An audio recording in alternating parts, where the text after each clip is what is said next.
The wheels weren't spinning. Hannah Clarke knelt beside the motorized wheelchair and knew this before her hands touched anything, a skill learned in 19 years of field medicine where you read equipment failure the way other people read faces. The battery indicator on Michael Torres's chair glowed red, flat dead, the LED screen casting a sickly amber light across his weathered knuckles. She positioned herself between him and the traffic flowing past on Interstate 64, her blue scrubs already dust-streaked from the gravel shoulder, her movements carrying the kind of efficient precision that suggested a woman who had kneeled in far worse places than this. Norfolk heat pressed down like a living thing. Behind them, vehicles crawled past mile marker 47, brake lights smearing red across the late afternoon sun. A Honda Civic swerved slightly, the driver's attention caught by something, maybe the scene itself, maybe just the brake lights ahead. Hannah didn't watch the traffic. Her fingers moved across the wheelchair's battery terminals, checking connections with the kind of attention most people reserved for finding their pulse. "Battery housing is dry," she said quietly. Not to Torres. Not to the three motorists who had pulled over, phones already in hand, cameras already rolling. Just stating the fact aloud the way medical personnel do when they're thinking through a problem. Her voice carried no inflection, no frustration, no fear. Just data. Terminal corrosion minimal. Temperature stable. Michael Torres sat motionless in the dead chair, his jaw working once, then going still. He had been waiting at the rest stop 7 miles back when the battery died, had felt the slight stutter in the motor, then nothing. The kind of nothing that meant calling someone, which meant explaining where he was, which meant waiting. He had chosen to push himself here instead, toward the highway, toward motion, toward anywhere that wasn't sitting still in a rest stop bathroom. The chair's weight-bearing frame had left marks in his palms by the time Hannah's white Honda pulled over. She looked up at him now, her eyes the color of slate water. "How long since the last charge?" 40 hours maybe. His voice came out rough, the cadence of someone who didn't use it often. "Worked fine this morning." Hannah nodded once. She was already running calculations, battery degradation in summer heat, the distance to the nearest charging station, whether the internal circuit board had finally seized. She pulled her phone out of her scrub pocket, thumb moving across the screen with practiced efficiency. The time read for 36 p.m. The sun would burn for another 90 minutes before the angle shifted wrong. Before darkness became a problem. One of the motorists, a woman in a red sedan who had parked 30 feet ahead, called out, "You need me to call someone?" Hannah didn't respond immediately. She was examining the chair's power connector now, tracing the cable back to where it plugged into the control module. Her hands moved like a surgeon's hands, which they had been once, in places she would never speak about to people like the woman in the red sedan. Marja. That word lived somewhere in her sternum now, a scar tissue she carried behind her ribs. 20 years ago. A village burning. A child pulled from a collapsed wall, coughing ash, eyes wide with the particular terror that only comes to the very young. She didn't pull that memory all the way into the present. That was a discipline she had mastered, holding the past at arm's length, examining it in her peripheral vision, never looking directly at it in broad daylight. "I've got it," Hannah said to the woman. To Torres, "Quieter, do you have someone I can call?" "No." The answer came too fast, too final. Torres had been in the chair 6 years now, had learned to exist in a world that wasn't built for his existence, had learned which rest stops had accessible bathrooms and which ones didn't, had learned that most people couldn't look at him directly. Hannah was looking at him directly. She had been looking at him directly since she pulled over. The pair of combat boots sat beside the wheelchair where Torres had placed them carefully before starting to push himself. Tan leather worn soft at the heels, scuffed at the toe box from 1,000 miles of ruck marches. The laces were still tied in the tight double loop that came from 19 years of muscle memory, boots ready to come off in seconds, ready to be yanked back on in darkness, ready for the kind of work that required you to move without thinking about the moving. Hannah's eyes caught on those boots for a fraction of a second too long. Something flickered across her face, a recognition, the kind of recognition that only comes when you've worn identical boots in places that have no names on any map. Traffic hummed past. The sound of it was like a living thing breathing, the susurrant whoosh of tires on asphalt, the bass rumble of a diesel semi-truck 8 car lengths back, the high-pitched whine of a sedan downshifting. A news van pulled past, the driver's eyes tracking toward them, then away. Not interesting enough yet. Hannah had maybe 10 minutes before this became interesting, before someone on social media flagged it, before the first official vehicles started arriving, before the situation stopped being a simple mechanical failure and started being something else. She stood up, her knees coming off the gravel with the kind of fluid motion that suggested very long practice at starting from kneeling positions. Her scrubs bore the names of 3 different hospitals that she had never worked at, embroidered on the pocket in a careful script. The ID badge clipped to her collar carried a photo of a woman who looked like Hannah but not quite like Hannah, softer around the eyes, the smile too present, the kind of photo that belonged to someone who had decided, at some point, that it was safe to smile. "I'm going to call for a mobile charger unit," Hannah said, already moving, her phone coming back out. Her fingers moved across the screen with the precision of someone who had done this exact thing before. 45 minutes, probably. The battery diagnostic might need 15 minutes beyond that if it's a circuit board failure. "But we can get you moving." Torres watched her work. He had seen this kind of competence before, had served alongside it, had trusted his life to it, had watched it operate in spaces where competence meant the difference between walking and not walking, between breathing and not breathing. This was the kind of competence that came from experience that was never going to be discussed in whatever this situation was. This was the kind of hands that had done things in the dark. "You served," Torres said. "Not a question." Hannah's hands paused for exactly 0.8 seconds. The kind of pause that civilians never would have noticed. The kind of pause that another service member would have seen from across a crowded room and understood immediately. "A long time ago," Hannah said quietly. Her voice had dropped an octave without her meaning it to. The voice of a different woman than the one who had been checking the wheelchair battery just 60 seconds prior. Different life. The red sedan pulled back onto the highway. The woman inside had decided this wasn't an emergency, that there was someone else to call, that her role in this particular moment had been concluded. The other 2 motorists remained, phones still recording, still waiting for something that would justify the 12 seconds of video they were gathering. Hannah stepped slightly closer to Torres, not close enough to invade his space, but close enough that the onlookers would understand she was accountable for him. The gesture was subtle, a millimeter of repositioning, but it communicated authority the way her voice had communicated authority.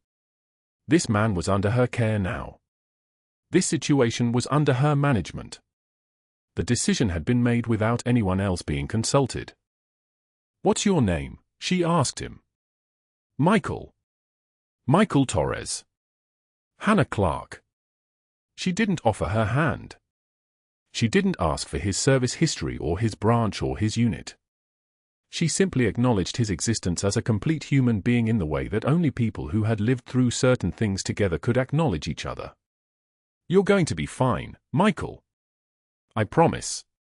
In the distance, a helicopter passed overhead, a civilian medical transport, probably headed for Centara, Norfolk, or maybe Eastern Virginia Medical Center. The sound of it was like a heartbeat made mechanical, a rhythmic pounding that Hannah didn't look up at. Most people would have looked up. Hannah's eyes stayed on Torres, steady and unbroken, as if the helicopter was just another vehicle on a highway in Norfolk, nothing remarkable, nothing triggering any of the memories she kept locked behind her sternum. But that wasn't true. The sound of rotors had a way of traveling through bone and muscle and memory, settling in the places where old trauma lived. Hannah Clarke's jaw had tightened almost imperceptibly. Her hands had gone very still. And in her eyes, which had been the color of slate water a moment before, something had shifted into the color of something darker, something more distant, something that belonged to a time and place that had no name on any official map. Michael Torres had seen that look before. He recognized it the way you recognized someone who had stood in the same impossible places you had stood. Who had made the same impossible choices. Who had learned that some roads lead you not to safety but to different kinds of survival entirely. The first official vehicle appeared in the distance, coming from the direction of downtown Norfolk. Its lights were not yet activated. It was approaching casually, The way someone approaches a scene that hasn't been flagged as an emergency, just a highway with a woman and a man in a wheelchair, nothing unusual, nothing that would catch anyone's attention unless you knew exactly what to look for. Hannah didn't turn around. But her shoulders, which had been tension-free moments before, had shifted into the kind of alert posture that came from 19 years of understanding that official vehicles didn't always bring help. "Keep your hands where they are," she said to Torres quietly. "Not an order. Just information. Don't say anything I don't tell you to say. You understand?" Torres understood. Whatever his question had been about Hannah's service, he had his answer now. She wasn't just a nurse in dusty blue scrubs kneeling beside a broken wheelchair on a Norfolk highway. She was something else. Something that recognized its own kind. And the official vehicle was getting closer. The official vehicle came in hot, tires crunching gravel at the highway shoulder. State Administrator Derek Sterling stepped out before it fully stopped, surveying the scene with visible disgust spreading across his face like a stain. His suit was custom, the kind that screamed inherited money and highway commission contracts. His state credential lanyard caught the sun as he approached, authority itself arriving in tailored wool. Hannah felt the shift in the air. The way a room changes when power enters it. Sterling didn't acknowledge Torres in the wheelchair. Didn't acknowledge the medical emergency that had just been prevented. He gestured at the traffic jam forming behind them with a sweep of his hand that suggested he was clearing away garbage. "This is a traffic lane," Sterling announced, his voice carrying the smooth confidence of a man who'd never been told no in his life. "Not a charity ward. You need to clear this area immediately so real taxpayers can use this highway." Hannah kept her voice steady, her posture relaxed. The nurse everyone underestimated. "Sir, this veteran's wheelchair battery died. We're waiting for assistance." "Waiting?" Sterling repeated the word like it was obscene. "We don't wait on state highways. We move."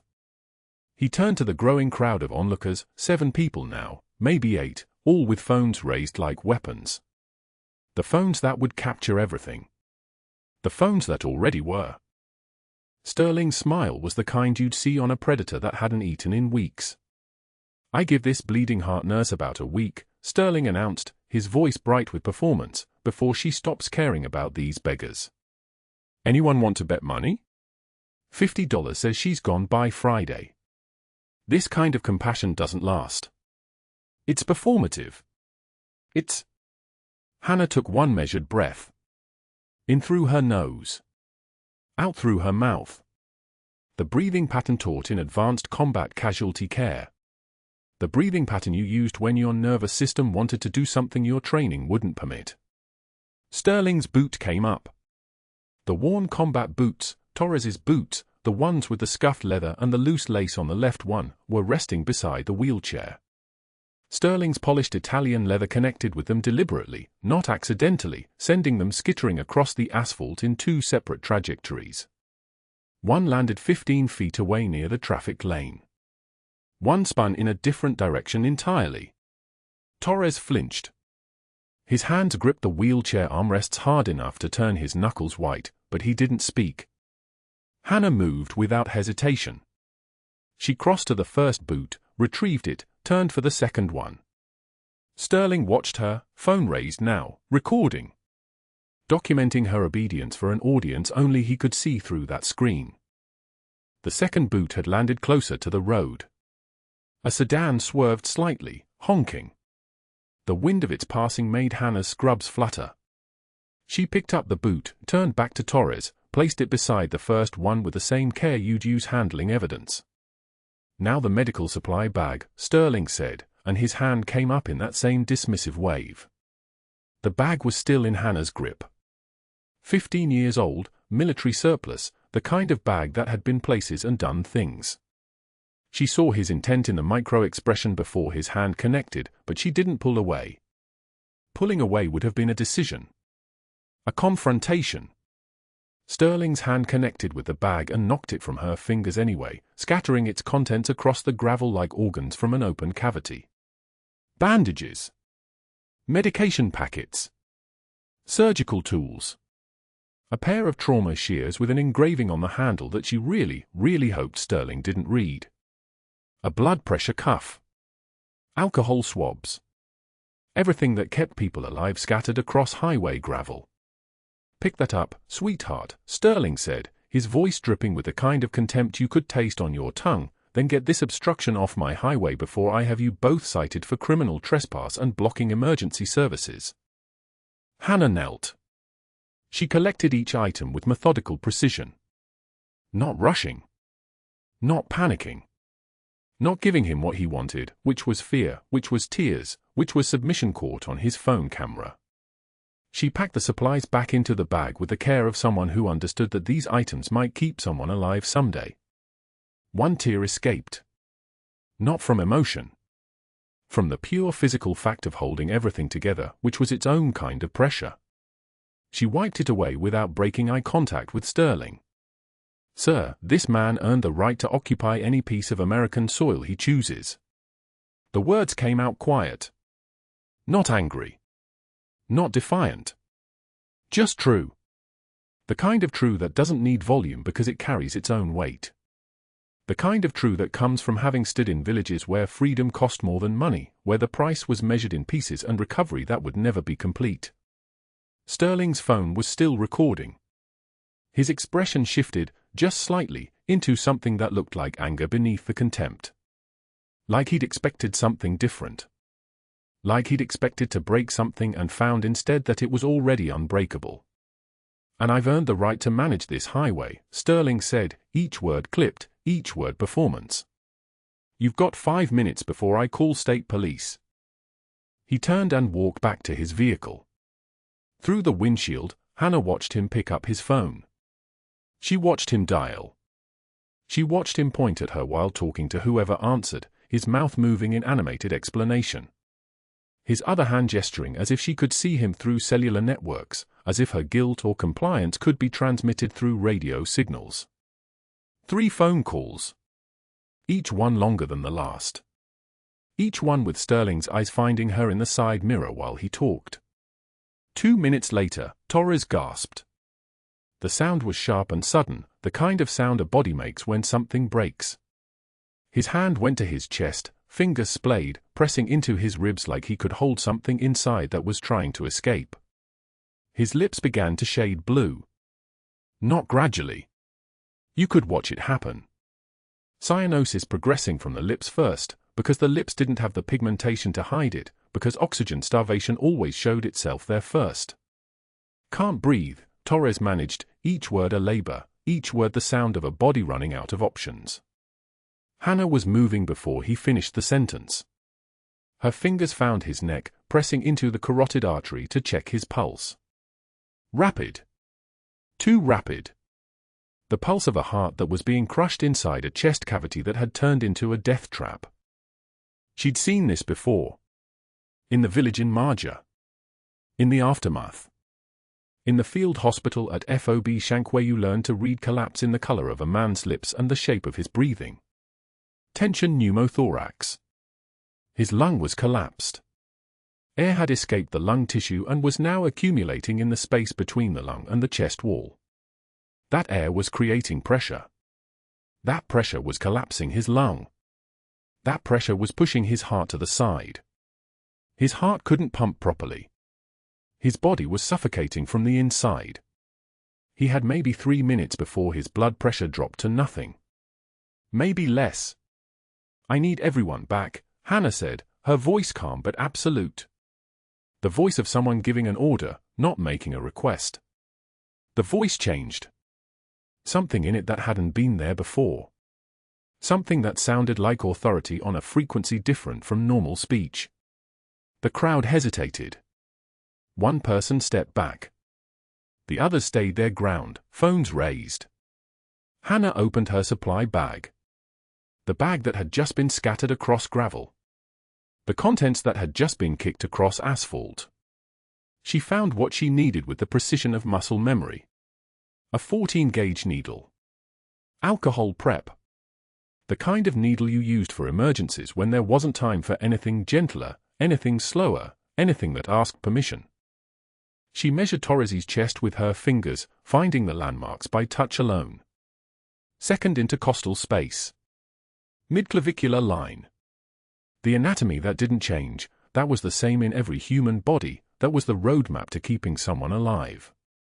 Torres's breathing became shallower. His lips darker blue. The crowd pressed closer despite her warning, despite the fact that they were witnessing something that belonged behind closed doors, something that belonged to people in trauma and survival and the edges of medicine where the rules bent because the alternative was death. Hannah prepped the insertion site. Alcohol swab. Precise circles. Killing bacteria that didn't matter because if she didn't do this next part correctly there wouldn't be anyone alive to get an infection. She positioned the needle. Sterling stepped from his vehicle. Phone raised. Recording. What are you doing? His voice had taken on a note that might have been fear if he were the type to feel it. You can't practice medicine without a license on state property. Hannah didn't answer. Didn't look at him. Didn't break concentration. The needle found the landmarks. The space between ribs. The membrane separating outside from inside. She pushed through with the smooth motion of someone who had done this in field conditions, in darkness, in conditions 1,000 times worse than a highway shoulder with witnesses and phones. The hiss of escaping air was audible. Loud. The sound of pressure releasing. The sound of a body being given another chance. Torres gasped, a real breath this time, not the choking gasp of suffocation but the sharp inhalation of someone who could suddenly breathe again. Color returned to his lips. Not all the way. But enough. Enough to indicate that his oxygen was climbing. That his heart was getting blood again. That the 3-minute window of desperation had just been extended into something survivable. Hannah held the needle steady. Her hand was a piece of machinery. No trembling. No hesitation. No doubt. That's practicing medicine without supervision, Sterling announced to his phone camera. His voice had changed. Something in it that sounded like rage or fear dressed up in bureaucratic language. Reckless endangerment, operating outside scope of practice. This video goes to the county medical board in 5 minutes. You're finished. Hannah kept pressure on the insertion site. She checked Torres's breathing. She looked at him, and for just a moment, for just a second, their eyes met. And in that second, something passed between them. Recognition. Acknowledgement. The kind of understanding that didn't need words because words had never been enough anyway. An ambulance siren became audible in the distance. Getting closer. The sound cutting through the highway noise like a knife through skin.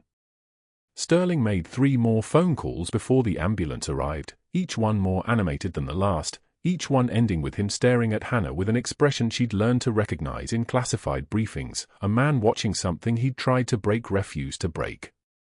The hiss of air escaping. That sound cut through everything, the highway noise, the idling engine, the distant wail of an approaching ambulance. Torres's body seized. His lips darkened to slate blue in the span of 4 heartbeats. His hand gripped Hannah's wrist hard enough to leave marks, and his mouth opened without sound, a fish pulled from water, gasping for oxygen that wouldn't come. Tension pneumothorax. The stress had triggered it, Sterling's voice, his cruelty, the shame of being kicked, the violation of it. Torres's lungs were collapsing inward as air accumulated between his lung and chest wall with nowhere to escape. Every breath made it worse. Every second his oxygen dropped. Hannah didn't hesitate. Didn't call for backup. Didn't wait for the ambulance that was still 8 minutes out. Her hands moved on their own, muscle memory from field operations in Helmand Province where you fixed what was breaking or watched it die. She reached into her medical supply bag. Found the 14-gauge needle. Didn't ask permission. Didn't announce what she was doing. Just located the second intercostal space, midclavicular line, felt the anatomical landmarks beneath her fingertips, and drove the needle through skin and muscle and pleural membrane in one controlled motion. The release came as a thin, continuous hiss. Air escaping under pressure. Torres's whole body softened. His grip on her wrist loosened. His lips started shifting from slate back toward pink. Oxygen climbing. The needle stayed in place like a one-way valve, air out, but not back in. Breathe, Hannah said. Just that. Just one word. Torres breathed. That was when Sterling's phone came up. He stood 20 feet away, filming her, his face arranged in an expression of theatrical shock, mouth open, eyebrows raised, the posture of a man documenting a crime. When he met Hannah's eyes, he smiled. Not a real smile. The smile of someone holding a knife and knowing exactly where to drive it. The ambulance arrived 9 minutes later, its lights painting the highway in alternating red and white, the siren cutting off midway as it coasted to the shoulder. 2 paramedics jumped out, immediately assessing Torres, immediately asking what happened. Hannah stepped back. Let them work. Watched Sterling lower his phone and start dialing before Torres was even loaded onto the stretcher. Yeah, I witnessed an unlicensed medical procedure performed in the highway breakdown lane, Sterling said, his voice smooth as oil, each word enunciated like he was reading from a script. A nurse, no, I don't know her credentials, performed what I can only describe as emergency surgery without authorization. On a disabled veteran. On a public roadway. Yes, I have it on video. The second call came as Torres's stretcher rolled toward the ambulance. Sterling stood beside his vehicle, sun glinting off his state administrator badge, his presence like a pressure change in the air, something that made the atmosphere around him feel heavier, denser, wrong. Regional Director Chen? Derek Sterling from Highway Operations. Yes, we met at the governor's fundraiser last year. I'm calling about one of your nurses. Works out of Norfolk. Responded to an emergency on Route 58 today. She performed an authorized medical intervention on a patient without appropriate licensing oversight. Very serious liability exposure for your agency. I have video documentation. I'll be forwarding it to the county medical board within the hour. You'll want to initiate immediate disciplinary action. What? No, I don't think we should wait for her explanation. Hannah watched from beside the ambulance as Sterling made the third call. His expression never changed. His voice never rose. He spoke the way apex predators moved, with terrifying, fluid precision, each action deliberate, each word selected for maximum impact. This wasn't anger. This was something colder. This was a man protecting something. Captain Morrison? Derek Sterling. I need to report a medical license violation on the Route 58 southbound shoulder, approximately 2 miles north of the Norfolk exit. Occurred roughly 20 minutes ago. Yes, I have documentation. The incident involved an authorized needle decompression performed by a civilian nurse on a disabled veteran. It's a felony-level offense, I believe. Reckless endangerment at minimum. I can have my video to your office within the hour. No, she hasn't left the scene yet. A state police cruiser arrived 12 minutes later. The officer was younger, mid-30s, with the careful expression of someone who'd already decided what he believed before he stepped out of his vehicle. He had paperwork in his hands. Already prepared. Already printed. The pages were crisp, the corners sharp, the edges of a document that had been waiting to be delivered.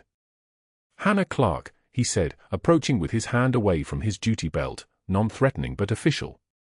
Yes, Hannah said. I have a temporary suspension of nursing credentials pending investigation into unlicensed medical practice and reckless endangerment. He didn't read it from the paper. He'd already memorized it. You need to surrender your state nursing ID badge immediately. Hannah reached up to her neck. Unclipped the badge. Handed it over.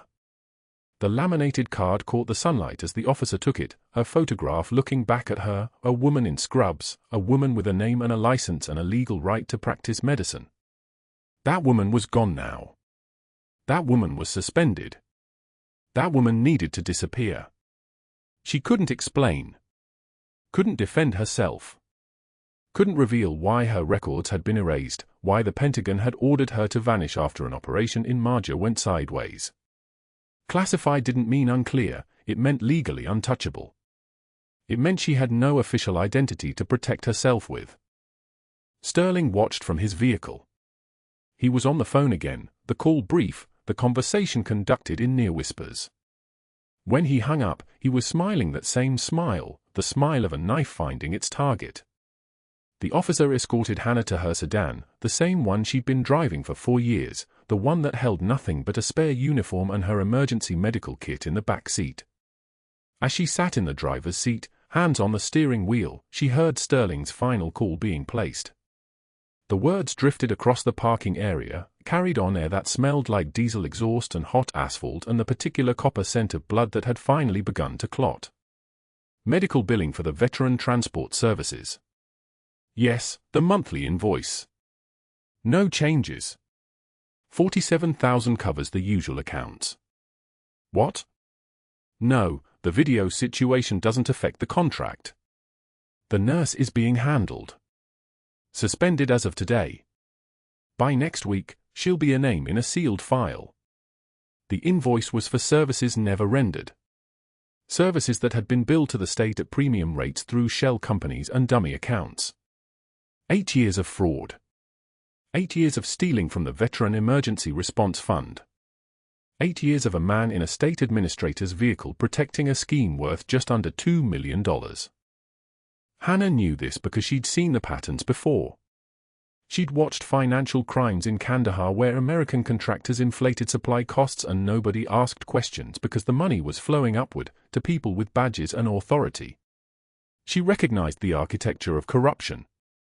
She understood how men like Sterling built empires by understanding that most people wouldn't look too closely if you had an official title and a calm voice and a video of a nurse breaking the law.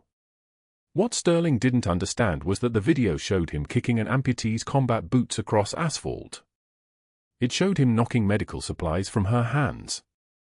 It showed a nurse with steady hands performing the procedure that saved the veteran's life while he stood 20 feet away, filming instead of helping. The video was damning. Just not in the way he thought. Hannah pulled onto Route 58 toward Norfolk, her nursing credentials gone, her identity shredded, her entire civilian life suspended pending investigation into charges that would never stick because the procedure was legally defensible and her training was real and she had saved a man's life on a highway shoulder with nothing but a needle and muscle memory that Sterling had tried to destroy. She didn't know yet that the trooper who'd suspended her had made a copy of the video. Didn't know that the state transportation IT specialist, a former Army sergeant who'd served in Marja, had already flagged Sterling's billing accounts for forensic accounting review. Didn't know that in 6 months, FBI agents would arrive at Sterling's office with warrants and handcuffs and accusations of wire fraud spanning nearly a decade. But that wasn't the worst part. Not yet. 2 weeks later, Hannah Clarke sat in the waiting room of Oak Creek Memorial's Veterans Clinic, hands folded on her knees, staring at the linoleum floor. Jeans. Plain jacket. No badge. No credentials clipped to her pocket. Just another face among 30 waiting veterans, people whose names she'd once known before their procedures, whose chart histories she could recite from memory, whose families had thanked her in languages she'd learned downrange. Now she was invisible. Now she was nothing. The fluorescent lights hummed overhead with the particular frequency of institutional indifference, a sound she'd learned to tune out in operating theaters but couldn't escape here. Around her, wheelchairs lined one wall. An amputee on her left cracked a joke to a burn victim about their matching scars, the dark humor of survivors who'd learned that laughter was cheaper than therapy. Hannah used to do triage in conditions that would have made this waiting room look like a resort. Marja. Phi base copper. 3 hours under sustained fire with a compound fracture and a tension pneumothorax that wouldn't stabilize. She'd decided who lived and who didn't with a glance and a hand gesture. Now the military had decided for her. Erased. Buried. Classified operation gone sideways, the official explanation that appeared in no official records. She was exactly where the Pentagon wanted her, dissolved into the background, her history sealed behind layers of need-to-know secrecy, her identity so thoroughly buried that even the Veterans Administration had marked her file as pending review, do not process. The commotion started at intake. A young man in a wheelchair, dark hair, forearms muscular from years of compensation, was being wheeled into the waiting room by a nurse. His eyes scanned the crowd with the methodical precision of someone who'd learned to read rooms for threats. They landed on Hannah. His face went white. The wheelchair rolled closer. His knuckles turned white against the armrests. "Bismillah," he whispered. Then louder, voice breaking with something between shock and reverence, "Senior Chief Clarke, you saved my village." The waiting room went silent. Conversation stopped mid-sentence. Wheelchairs stopped rolling. Hannah's head snapped up, eyes wide, not with recognition but with the particular terror of someone whose cover had just detonated. The translator continued, speaking rapidly to the gathering crowd now turning toward Hannah. "You pulled 12 children from the burning school in Marja. My sister was one of them. You held her while performing surgery with one hand and returning fire with the other. You carried my son 3 miles to evacuation under mortar fire." The words landed like artillery, each one another casualty in the narrative she'd buried. Hannah stood, one measured breath, preparing to move toward the exit before this escalated beyond containment. But the translator blocked her path, and now other veterans were turning, registering something in his urgency, in his tears, in the way his hands shook as he gripped the wheelchair. The VA administrator at the intake desk had overheard. She disappeared into the back office. Now she returned, walking slowly, holding a file so thick it required both hands. Her hands trembled as she approached Hannah. The file was open. The administrator's voice shook as she read aloud, "File declassified 14 days ago by order of Naval Special Warfare Command. Senior Chief Petty Officer Hannah Clarke. Service record reclassified from top secret SCI to secret as of." The administrator's voice cracked. She couldn't finish. The waiting room crowd pressed closer now. 40 veterans. 50. They'd materialized from the physical therapy corridors, from the prosthetics clinic down the hall, from every corner of the facility where soldiers went to learn how to be civilians again. Michael Torres wheeled forward from somewhere in that crowd, his motorized chair humming with a smoothness that hadn't existed 2 weeks ago when its battery had died on a Norfolk highway. He stopped directly in front of Hannah, blocking her exit, and spoke with the kind of authority that military ranks carry even when they're spoken without insignia. "You will address her as Senior Chief Petty Officer Clarke, Special Forces Medical." The voice came from the doorway. A man in his 60s, civilian clothes but unmistakable bearing, the kind of composure that comes from having given orders that changed continents. Retired SEAL Team Leader Jackson Matthews, in for his quarterly check. He recognized the declassified name before he saw her face, and when he turned to look at her, something in his expression shifted from curiosity to understanding to something deeper. "Reverence." Navy Cross Surveyor in Marja, Matthews announced to the room, his voice carrying the weight of official memory. Citation reads, "Under sustained enemy fire for 17 hours, medical support personnel refused evacuation until all wounded personnel had been triaged and stabilized. Enemy position subsequently overrun. Sustained 2 gunshot wounds and 1 fragmentation injury. Continued operations." He paused. The room held its breath. 2 Purple Hearts for wounds sustained while refusing medevac until her patients were stable. Silver Star for extracting 12 wounded under fire when her position was overrun. Each medal was its own sentence. Each sentence its own world. Hannah's composure, which had held through the suspension, through the humiliation on the highway, through 2 weeks of silence, finally cracked. Not tears. Not trembling. Her jaw tightened. Her hands became fists at her sides. Pain is data. Scars tell stories. Torres wheeled closer, close enough that Hannah could see the scars on his neck from the ventilator tubes that had kept him breathing while she'd held a perimeter. "I was 8 years old in Marja," he said quietly, so only she could hear. "You pulled me from a burning building.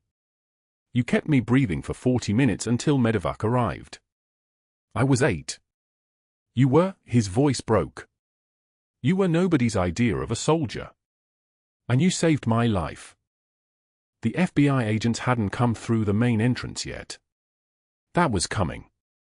But first Matthews continued, because some stories demand to be told aloud. Classified mission designation Copper Dagger. Held a village perimeter alone for 6 hours after her squad was extracted.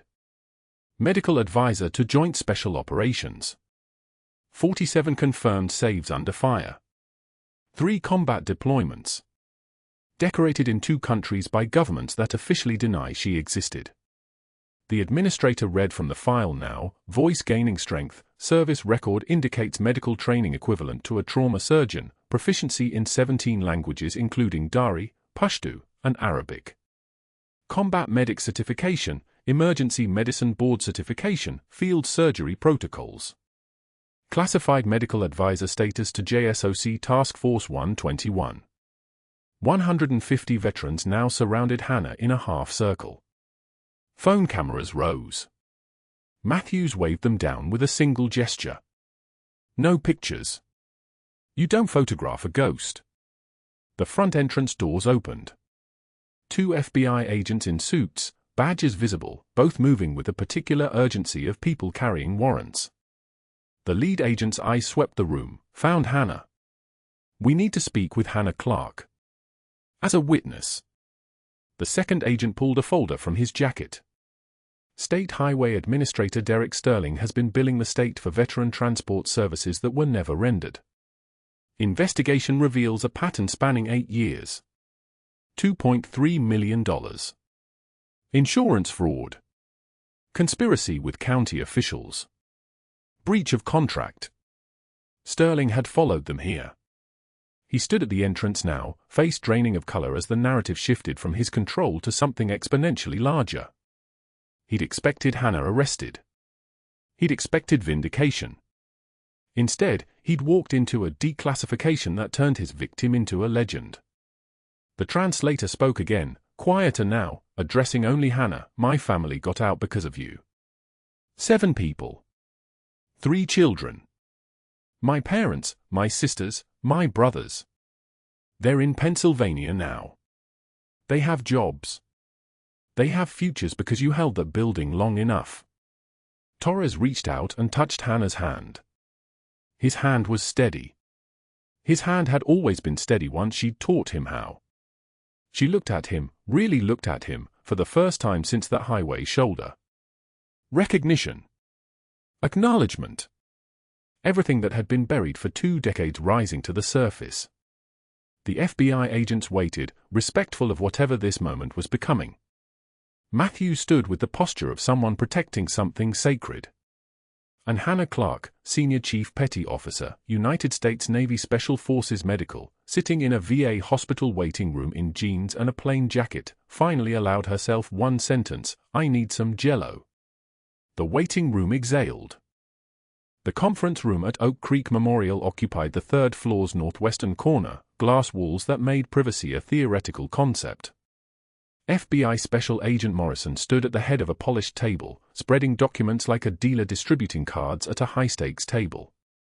Derek Sterling sat across from her, his custom suit suddenly too tight, his breathing the only sound in the room until the first document landed in front of him. Highway camera footage. 8 years of it. Meticulously organized, date-stamped, backed by spreadsheets that looked like they'd been compiled by someone who understood the value of evidence. Behind the glass walls of that conference room, the waiting room beyond had gone still. Veterans in wheelchairs, on crutches, carrying invisible wounds that no X-ray could reveal, they watched through the transparent barrier as Sterling's jaw clenched, as his hand reached for water he didn't drink. Sergeant Davis sat beside the FBI agents, his former Army credentials displayed on a laminate beside his laptop. He'd been a signals intelligence specialist before the IED took his right arm and his career in 2011. Now he worked for the Virginia Department of Transportation's IT division, the kind of position that nobody paid attention to until someone tried to hide something. Sterling had made the mistake of assuming that deleted files stayed deleted. Davis had kept copies. Backups of backups. The kind of redundancy that comes from understanding how government actually worked. Veteran transport services that never occurred, Morrison said, sliding a second batch of documents across the table. Billing the state for 947 transport runs between 2016 and 2024. Here are the actual records. She placed invoices beside hollow billing claims. The discrepancy created a mathematical sinkhole. $2.3 million in that gap. Sterling's pocket. Your company invoiced for services rendered on dates when no vehicles were dispatched. We have GPS records. We have fuel purchase logs. We have driver statements. Sterling's phone rang. He reached for it. Morrison didn't say no, but her silence did. The call was from the county medical board chairman. Hannah's presence in that waiting room, visible through the glass partition, had made a problem. The chairman was calling to ensure his name wasn't connected to the suspension of her credentials. The chairman was calling to activate a lawyer. The chairman was calling to destroy every piece of paper that linked him to Sterling's network. Sterling listened to 20 seconds of professional distancing before the line went dead. His fingers shook as he lowered the phone. Another file slid across the table. Email correspondence between Sterling and the nursing agency's regional director. The subtext was clear: he'd called in a favor, and the favor had been to suspend Hannah's credentials on charges manufactured specifically to bury the viral video of her saving Torres' life. The video that proved Sterling had attacked her with impunity. The video that showed his state vehicle arriving at a scene where a disabled veteran lay helpless. The video was evidence, and Hannah was a witness, and eliminating her credentials eliminated the credibility of what she'd seen. Morrison watched Sterling read his own words, translated through intermediaries, made visible in black and white. You coordinated with the county medical board chairman, who happens to sit on the nursing agency oversight committee. You called the state police captain, who has received $112,000 in campaign contributions from your road construction company. You activated this entire network because a nurse performed an emergency medical procedure that happened to be videotaped. Sterling stood. I want a lawyer. Sit down, Morrison said. It wasn't a request. He Saturday. The next document was an audio recording. His voice, captured from his phone call to the nursing agency director within 40 minutes of leaving the highway. That nurse performed medicine without a license. I'm telling you, this is a liability nightmare. This is a pattern. You need to act before she hurts someone else. His own voice, compressed into an MP3 file, now evidence of witness intimidation. His own words, the architecture of his own trap. Through the glass, Hannah sat in the waiting room with Matthews and Torres. The veteran's rebuilt motorized chair hummed with new life, its battery fully functional, its joystick responsive. Hannah had one hand on the armrest, the kind of contact that required no explanation. They'd known each other long enough that silence was conversation. Sterling's phone rang again. And again. Each call visible through the glass walls. The nursing agency director, severing their relationship. The state police captain, advising him to retain independent legal counsel immediately. A contractor from his road construction company, asking if the federal audit was real. Each conversation shorter than the last, each caller moving his name from their professional network like unpicking a seam. Morrison slid a termination letter across the table. Effective immediately. State position terminated. Criminal investigation initiated. Witness intimidation. Embezzlement. Fraud. She then placed a photograph on top of it, Sterling's foot connecting with Torres's combat boots on the highway shoulder. His face contorted with contempt. His body language absolutely criminal in its clarity. 12 veterans have filed complaints, Morrison continued, about transport services they were promised and never received. We have documentation of payments made and services that don't exist. We have testimony from the state transportation IT specialist about the systematic deletion of records. We have video evidence of you committing assault on a disabled veteran. And we have your own communication showing coordinated interference with a medical professional's credentials specifically to suppress evidence. Sterling's phone rang. His wife. He didn't answer. Morrison watched him stare at the phone, vibrating silently on the table between them, his marriage dissolving in real time through the simple act of not picking up. When the agents finally released him to the custody of a public defender, Sterling walked past the glass walls of the waiting room where 43 veterans sat waiting for their appointments with Hannah Clarke, Senior Chief Petty Officer, United States Navy Special Forces Medical. He walked past them without meeting their eyes. He walked past the waiting room where his entire network had come to understand exactly who they'd tried to bury. 6 months later, Hannah drives through a strip mall parking lot in Norfolk, her VA hospital staff vehicle bearing the insignia of her new position, Senior Trauma Medical Consultant. The late afternoon sun cuts long shadows across aging asphalt, the kind of light that reveals every flaw, every stain, every compromise. Torres sits in the passenger seat, his motorized chair secured in the back with professional restraints. The rebuilt chair hums with mechanical precision, its battery capable of supporting 14 hours of operation. His worn combat boots, those same boots that Sterling had kicked across the highway shoulder with contempt, now rest in a polished shadow box mounted on Hannah's VA office wall.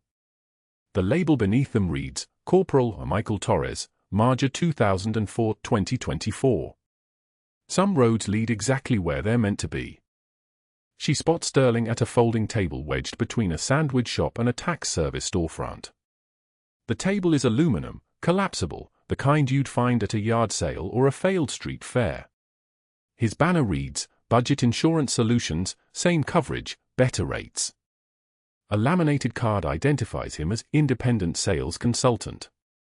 The custom suit is gone, replaced by off-rack business casual, the kind of clothing that comes from discount retailers. His state credentials are gone. His pension is frozen. His wife's divorce attorney sent papers 3 months ago. His name appears in 0 Norfolk social registers. His professional reputation is a void. Hannah could drive past without stopping. Torres could remain in the vehicle. She could pretend she hadn't seen him. The choice exists. It's available. It's merciful. Instead, she parks. She steps from the vehicle. The sound of her footsteps on the asphalt is the only indication that anything is happening. Torres watches from the car. A knowing look. He understands what's about to transpire. He doesn't stop her. Sterling sees her approaching and the color drains from his face like someone pulling a drain plug. Recognition. Shame. The terrible clarity of consequences finally made flesh and present. Hannah stops at his table. She doesn't speak immediately. She examines the brochures he's arranged, the standard insurance offerings, the promotional materials for a company that will never recover its initial investment in his employment. She meets his eyes. One measured breath. The kind of composure that comes from having survived things he will never comprehend. True class is what you do when the lights go out, she says quietly. She turns. She walks back to the vehicle. She doesn't look back.